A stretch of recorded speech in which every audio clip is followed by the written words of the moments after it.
It was not a certainty that it would be in the United States.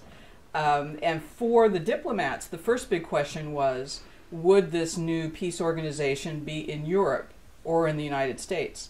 So while the American civic boosters are busy, promoting themselves as the capital of the world, on a diplomatic level, it's a fight for power in the post-war world.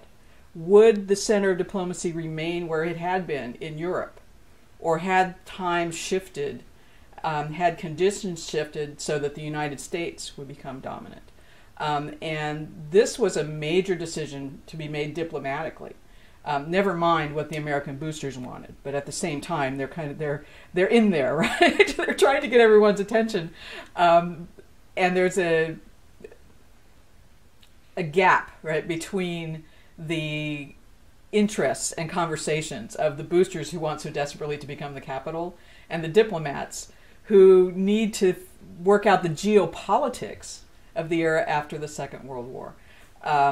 So they do go through a series of decisions in the fall of 1945 and ultimately do decide upon the United States. But then the question is where? And so you have diplomats whose background is largely in Europe.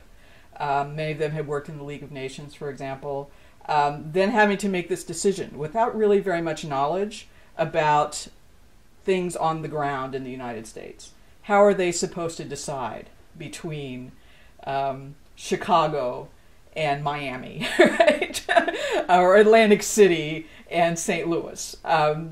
They don't have a way of deciding, and they have criteria that has to do with office space, things that could apply anywhere. And the boosters recognize that just about any of them can meet that criteria, and they show that they can.